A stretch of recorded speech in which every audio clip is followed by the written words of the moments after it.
Welcome dear students.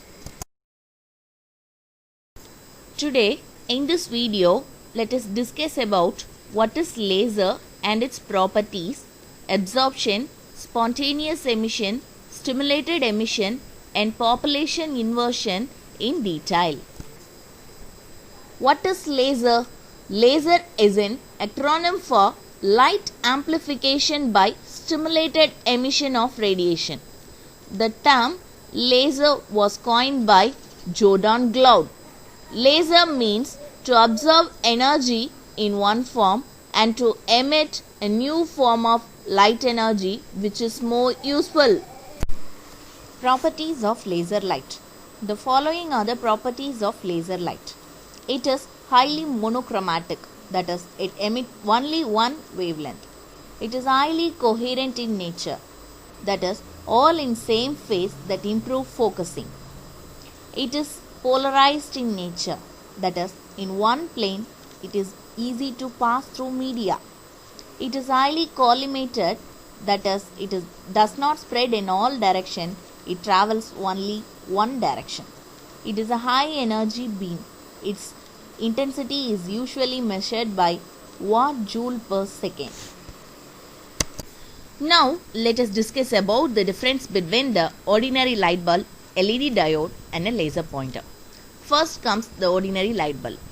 The light emitted from the light bulb spreads in all directions and it is non-monochromatic and non-coherent in nature. Next comes the LED diode. It is highly monochromatic, but the light emitted from the diode spreads in all directions and it is non-coherent in nature. Finally comes to the laser pointer. As we stated earlier in the properties of laser, the light emitted from the laser pointer is highly directional, monochromatic and coherent in nature. Now let us discuss about absorption of light. Initially, the electron will be in the lower energy state.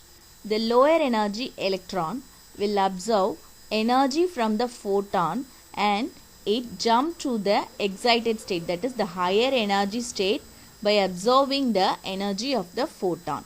This process is called absorption of light. After absorption of the light, the electron will remain in the higher energy state.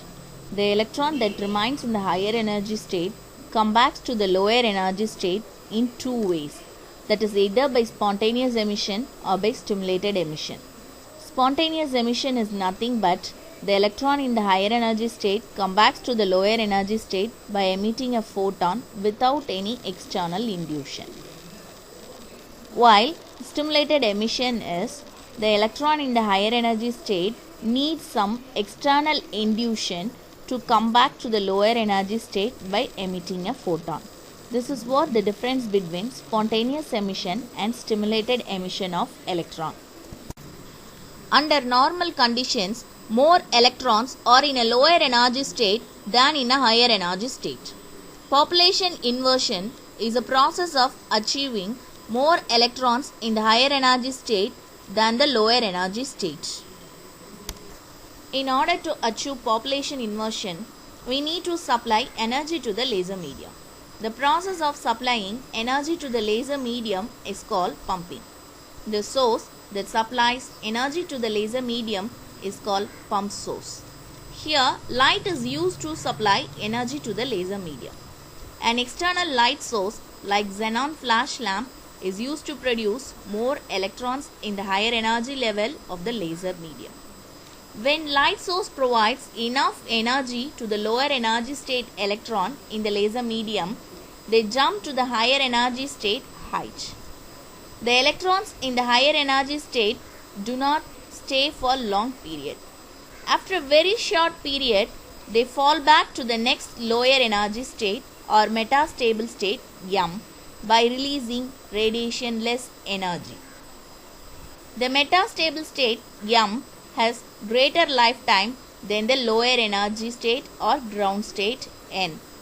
Hence, more electrons are accumulated in the energy state M than the lower energy state N. Thus, population inversion is achieved. Thank you, dear students.